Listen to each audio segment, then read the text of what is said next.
Welcome back, Beans Army, to another episode of the Less is More Sports Podcast, the college all-season podcast, where you could say we're less of the regular season, but more of the all-season.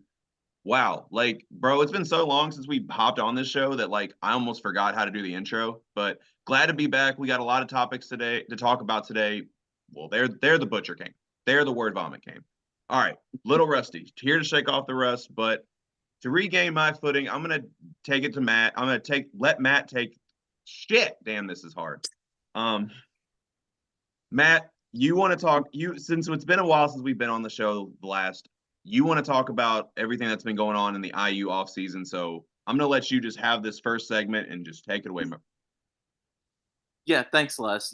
This started out as an IU rant, IU segment, but I think it's a perfect segue for what we're going to talk about today, which was if you look at the archives of this show, which are well documented on the YouTube channel, you'll remember back at the start of the summer, I said that Mike Woodson from the get go was damned if you do, damned if you don't, which was either there was going to be that max exodus everyone thought was coming.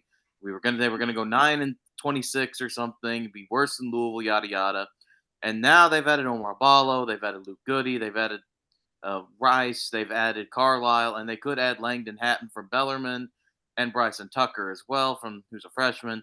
And now the expectations have shifted to if we don't make the second weekend, we're going to fire Mike Woodson anyway. So guys, damned if he does, damned if he doesn't. But it was something else they were arguing about on the IU message boards that really caught my attention, and it's the basic crux of what I'm going to say here, which is that in spite of the great transfer portal classes and all that stuff, people in Indiana land, and I'm sure other places as well, especially in traditional conferences like the Big Ten and the Big East and other places that really cherish college basketball, are all kind of going through the same thing right now, which is they're all pissed at their head coaches for not having enough freshmen on the roster to build with the future. And my big takeaway from all this is that the idea of rooting for players is dead. The old flesh is dead. We're entering new uncharted waters until, like I said a few weeks ago, we finally end up at the contract level for college sports where a guy signs a 2-year deal. You're not really rooting for players and development anymore. You're rooting for a program. And that's one of the interesting things we're going to see now. A guy can move anywhere, anytime, any place now. And the days of getting that 6'5" kid with good defense from Bean Blossom, who was born into the sport, they're over. They're gone. You need to forget that time period and remember it like the good old days. Put on your Bruce Springsteen records and think of it that way. Because that era is over. We are no longer rooting for that one guy that just come off the bench after 3 years to be a superstar. We are in the era of sports as a business, and that's extended finally now to college. And so instead of rooting for, specific guys, people are finding it hard to root for a program because they figure it's going to be a have and have not thing. But if you ask me, I think it makes the sport a little bit more interesting. Like I said, we know eventually contracts are going to probably be the way we do business here. But right now, we're seeing just some of the absolute wildest stuff. And I know from the position of being an Indiana fan, it's a little bit more fun. But we can argue that all teams who have money are benefiting from these new Wild West rules. But the hardest thing for these fan bases to accept is that the old way is really gone. This offseason, more than any, proved that. Where we have guys going from Michigan to Ohio State, Alabama to Auburn, etc., etc. We're not rooting for players anymore. We're rooting for programs and we're rooting for coaches. And that was my big takeaway. This whole thing started out as an IU rant, but I'm sure there are other fan bases out there who feel the exact same way.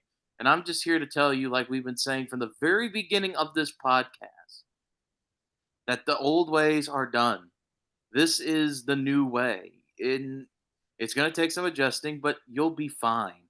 Just remember that you like the programs you like, and if you have the NIL and if you have the wherewithal to put together a roster year in and year out, it can be a lot of fun because now you don't have to wait 5 years to be good again. You can be good in a heartbeat.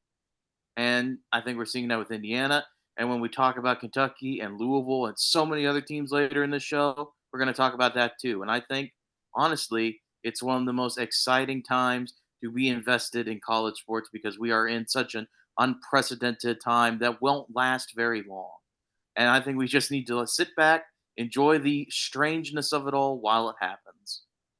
I want to touch on the last thing you said, or one of the last things you said during that segment, and it's going to transition to the our first official topic that both you and Ryan are going to be involved on. And the transfer portal has changed the landscape of college sports altogether in many different ways, to be completely honest.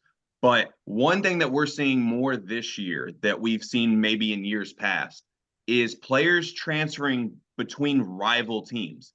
And do you all think that's good or bad for college basketball and college football? Ryan, I'll start with you on this one. I think it's simply terrible. I don't think it should happen at all. I don't like it. If you go to one rival school, you should never think like or go to the other rival school. We have two examples for college basketball. I see Matt's face. I hope you agree with me on that one. Well, Probably you'll not. find out. You'll The find show out. would be very boring if we just agreed with each other the whole time. Okay, all right. Um, but we have two examples: Riley Gale from Ohio State to Michigan, and Aiden Holloway from Auburn to Bama. I don't get it at all. I don't know why you would go to your rival school. If I went to Louisville, I would never go to Kentucky. If I went to Ohio State, never go to Michigan. Simply because it's a rivalry. It's supposed to be disrespectful. It's supposed to be where you don't like the other team. I just I simply think that this new age of college basketball, college football doesn't really get the rivalry. They don't get the rivalry as a lot of former players do. You know, they like to. I mean, you can be friends with them, but like they like to be like super good friends, like talk on and off the field, and it just kind of takes away the competitiveness of it. This is going to be towards less. Jermaine Lole, he a couple days ago he committed to. He's a defensive lineman, went to Louisville, and he's transferred to Oklahoma. Well, like as of I think it was yesterday or the day before, he's transferring now to Texas from Oklahoma. He didn't play a down of football yet, but I think I the reason I'm saying this is because I think it's kind of funny. In the caption of the graphic that he made, or that Hayes Fawcett made, he said, "I was on the wrong side of the Red River." And I just think I think that's kind of funny, and that brings a lot of fans to dislike him now. And I think that's sometimes what we need in rivalries. We need the attitude. It makes it fun. It doesn't make it's not fun when everyone's just like praising everyone on different sides. I want But to interject on that real quick just to specifically talk about that example alone. And that is more than likely because Oklahoma threw too much money at Dominic Williams and now they are officially Broklahoma. But that's just, but yeah, like you said, he never even played it down at Oklahoma. So, I mean, there really wasn't enough time spent there to really build that, I guess, loyalty to the university or whatever it is. Yeah, I mean, yeah, it's a money chase. Texas yeah. got the paper right now. But what I was last thing I was gonna say about Roddy and Aiden Holloway, or Roddy Gale, Aiden Holloway, you kind of made a fan base go from liking you to not really liking you now. It seems like that's what I saw by the comments. You went to the rival schools, so they don't really want a lot to do with you now. But I mean, I wish those players best. I hope you have a successful career, but I just I don't really like when players go from rivalry to rivalry, or Matt, rivalry teams to the other side. Matt, do you have anything to add? He's about to cook me. Ryan, do you watch wrestling at all? I used to be one of the. I used to be a huge WWE fan, if that's what you're talking about. Okay, good. You go from What's the the good by the bad guy. what's one of the best parts of WWE? It's when the guy we all expect to love turns heel, kicks his friend in the gut, and steals the championship. And that's what we're looking at here. We're talking about a Hollywood Hulk Hogan turn, the Macho King. All of that was great heel turns, but now it's even better because it's in college sports. I mean, college rivalries now. are for the fans. I mean, like you said, Ryan, players are all about getting their chickens, as Marshawn Lynch says, and making bank. And so these rivalries are for the fans. And when you can give them a little something extra, like when somebody does this, like I know for a fact that if Penny Boone commits to Kentucky, when they play each other in football, not only are the fans in Louisville going to let him have it, but Hmm. the Louisville defensive line is too. And to me, it adds so much more intrigue to these matchups because you've got that certain thing of like, oh, we weren't good enough for you, huh? Well, look at Yeah. you now. I'm going to show you up. And I don't get why the purists seem to hate that. I think it's great.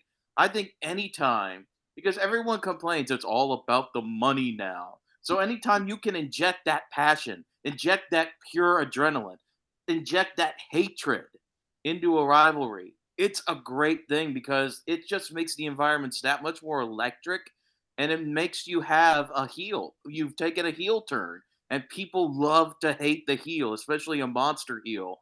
And I think, and we haven't really, I think Aiden Holloway is probably the best example of that, but we got some guys out there who have changed schools, gone to a rival, who I think can really change the dynamics of a rivalry just because of the way they act. And even besides that, the off the field stuff. I mean, people are already accusing other people of stealing their spring practice yearbooks or playbooks. It's beautiful. It's like wrestling now. We've got storylines. We have the rivalry that the fans love. To me, it's a win-win situation.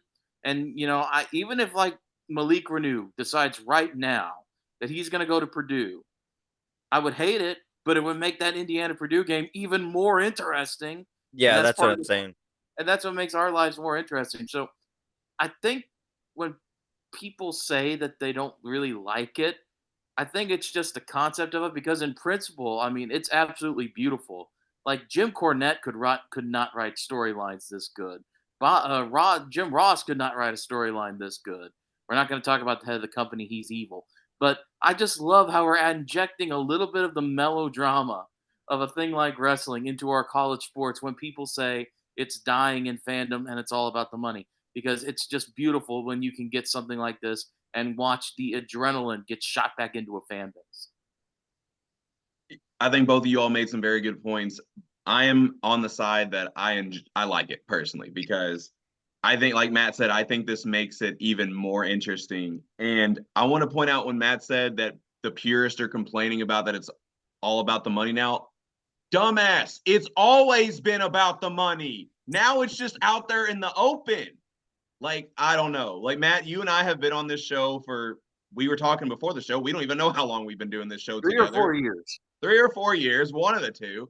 And we've always said, like, this stuff, only thing that NIL has done is make public what's been going under the table for years. And like we just talked about with the flip from Oklahoma to Texas defensive tackle, like Oklahoma threw too much money at Dominic Williams and they didn't have enough for Lola.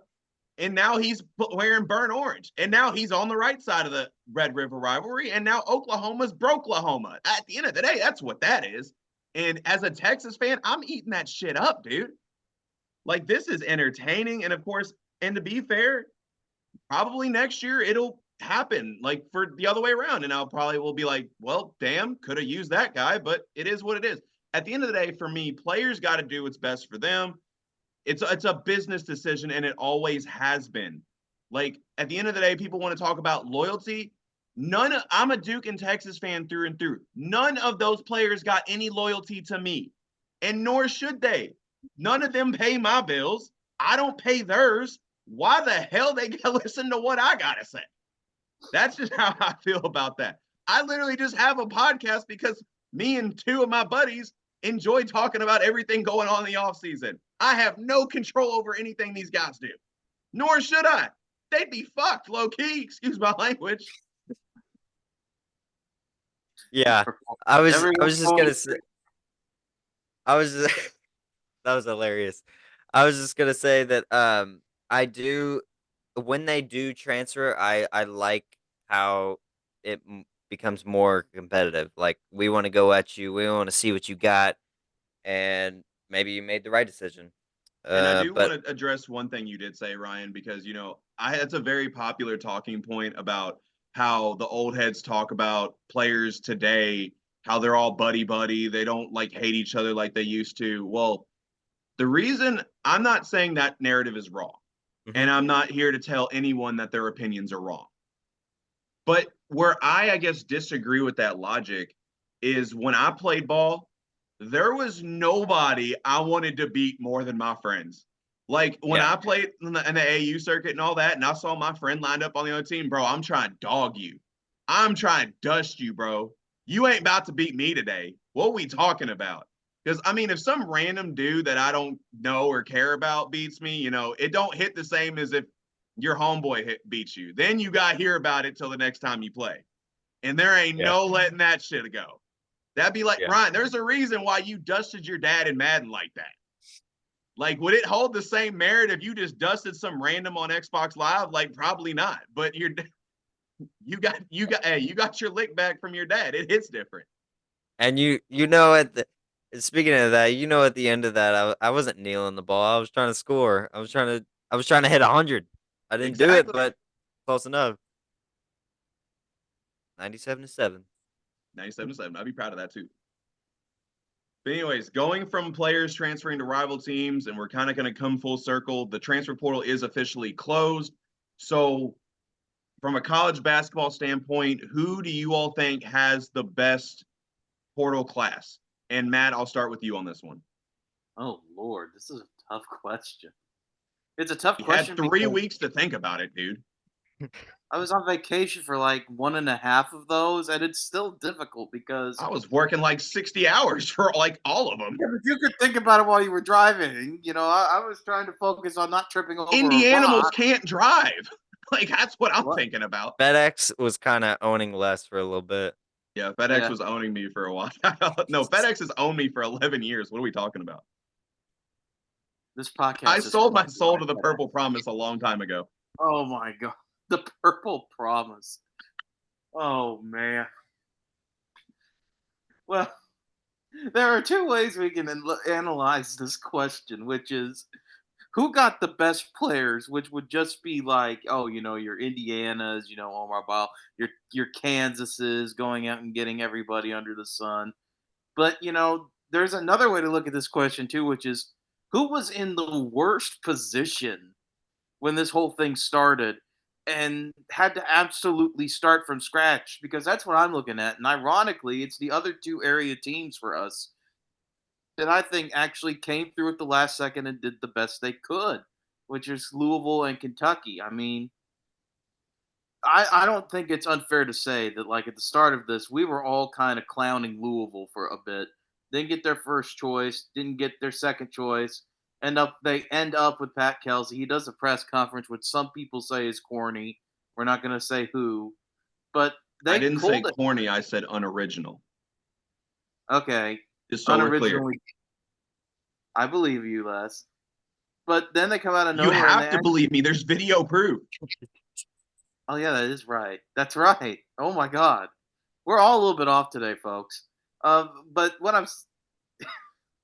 okay, composure. We're shaking off the rust after being off for 3 weeks. Bean's got to chime in too here in a minute. Hey, Bean. Bean's gonna be like, I hate all of you so much. But it's amazing to see just what the area teams have done, like Louisville and Kentucky, especially. Louisville is in a point where I'm actually shocked that they're playing with some depth here. They've kind of put together um they got Chucky Hepburn since I think the last time we did the show. That was a great move.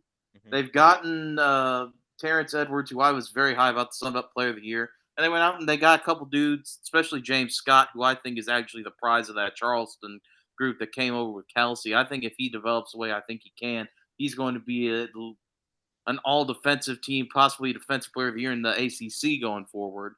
So I mean, they've had a great offseason, and Kentucky has too. I mean, we watched as like every recruit they ever dreamed they had walked out the door, and they're doing the same thing Louisville did. They're kind of both putting together the mid-major all-stars, and I absolutely love it.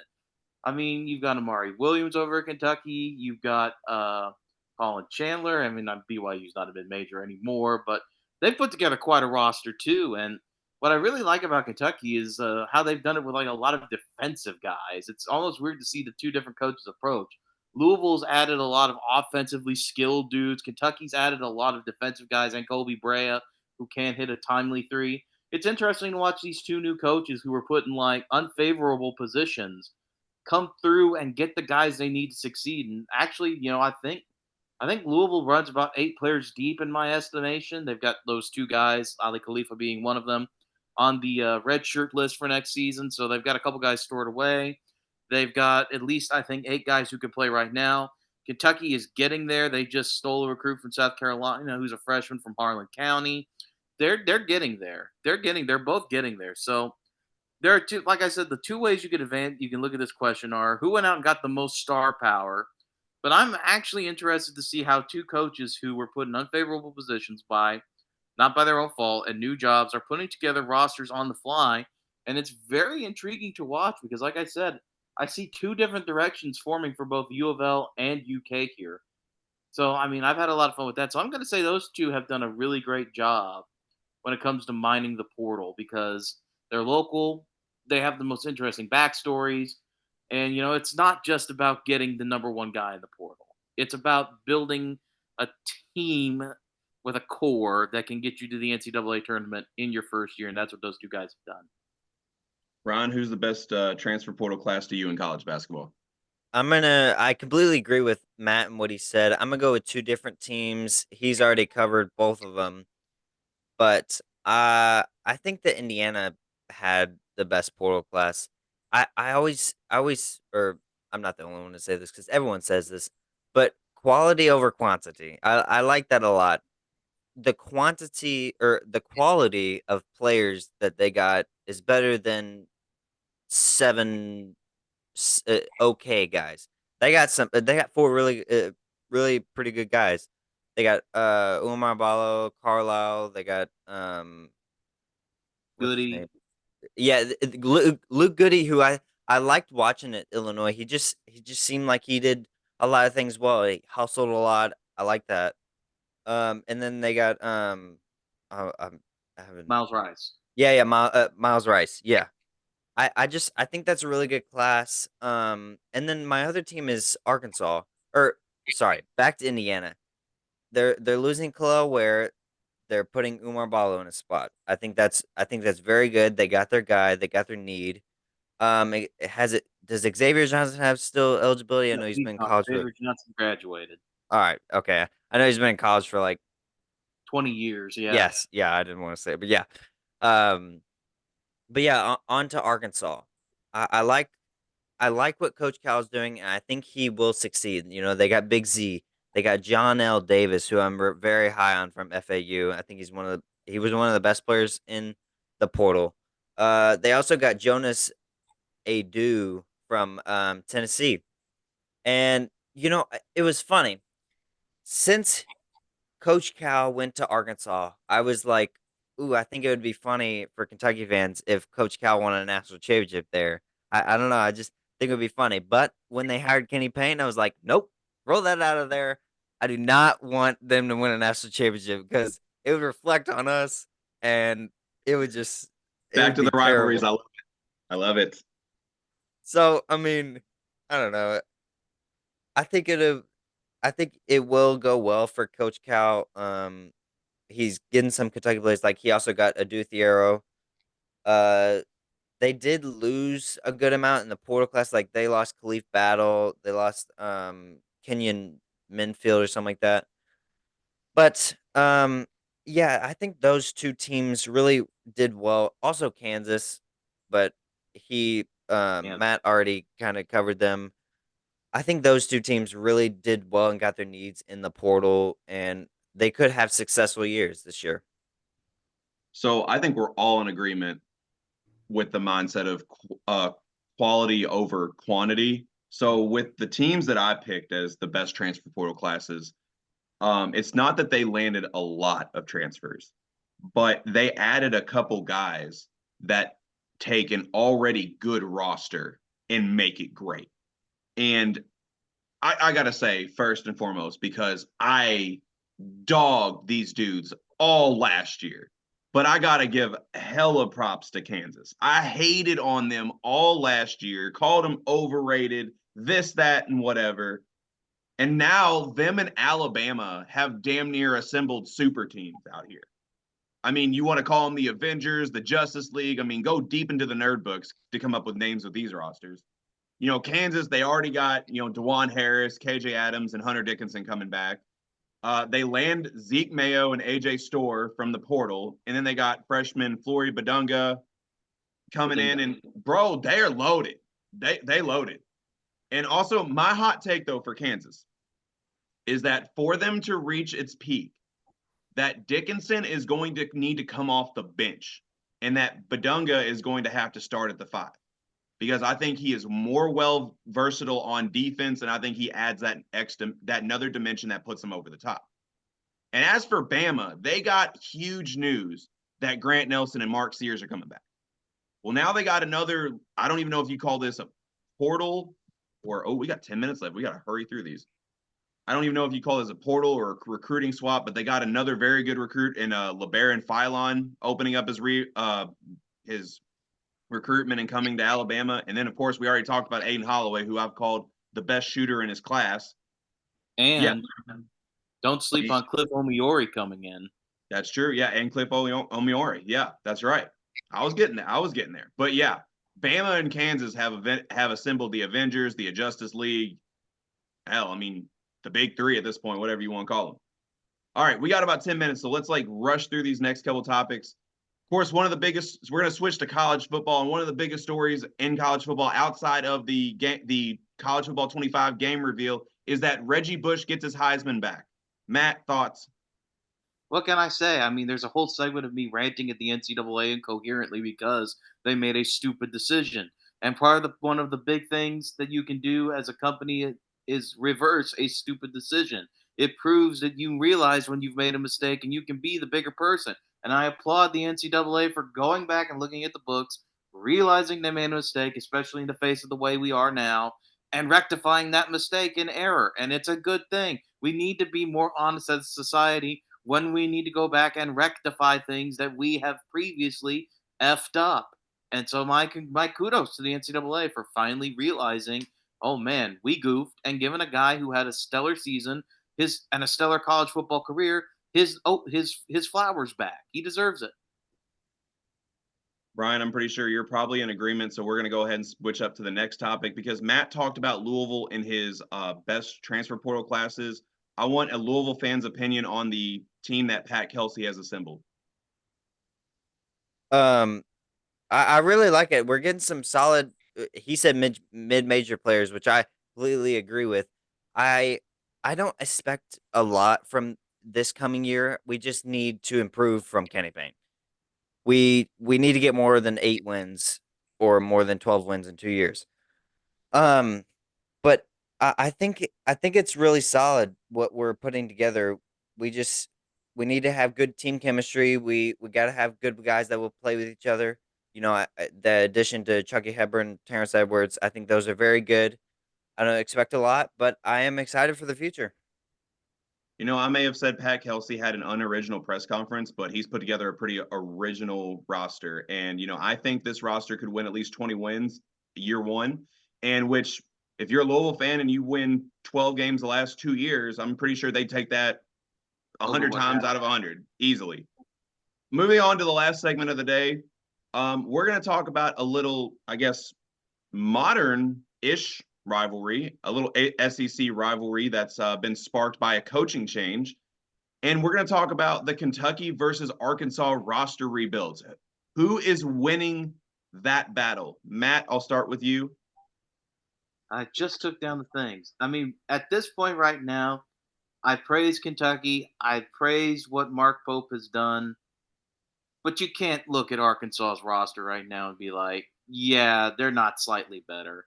I mean, just when we all were joking about Cal being washed, he goes out and he's like, I'm freaking John Calipari. La Familia says hello, bitch. And goes out Calipari University.